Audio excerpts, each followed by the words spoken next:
teams will get ready for Dragon's approach and docking maneuvers. The next Dragon will make its approach and actually dock with the space station. And this is a very different process from what we've seen with Dragon cargo deliveries in the past, which use a process called berthing. Berthing requires a spacecraft to approach the station and then stop so a crew member can maneuver the station's robotic arm to capture the spacecraft. Docking on this version of Dragon can be done autonomously with no crew on board the station. It's typically a faster process, both when arriving and leaving, but it does still require pinpoint accuracy to approach safely. Once captured, a spacecraft then gets attached to a common berthing mechanism, same type of port that we use to connect each of the modules on the station together. It's a little bit slower of a process, but the hatches are significantly larger than the docking ports, which makes them perfect for bringing up those really big cargo items.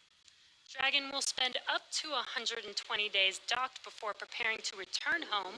Following successful completion of Dragon's test objectives and cargo loading operations, the crew will close the cabin, perform final system checks, and configure the vehicle for undocking. Once the automated undocking sequence is complete, Dragon will complete 2 departure burns using its Draco engines, pushing it away from the space station.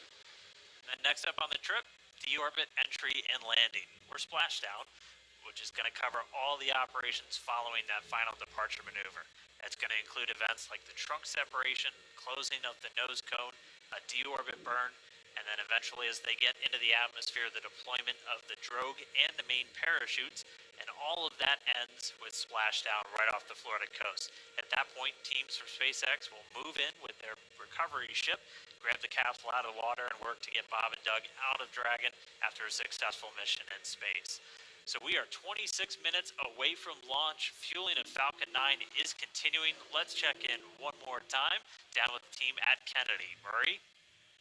All right, thanks, Dan. We are so pumped right now because things have cleared up and it looks like we might actually do this today. If you're just joining us, we are now 25 minutes, 46 seconds and counting from the first launch of astronauts to the International Space Station from U.S. soil in 9 years.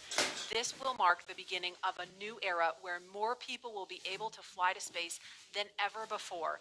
And we want to share with you the results of a poll we asked a little earlier. If you could go to the moon, it's not where the astronauts are going today, they're going to the space station, but if you could go to the moon, would you rather visit the South Pole, where no one has been before, or the Apollo 11 landing site? And it was a pretty even split. We had 46% of you say you would go to the South Pole,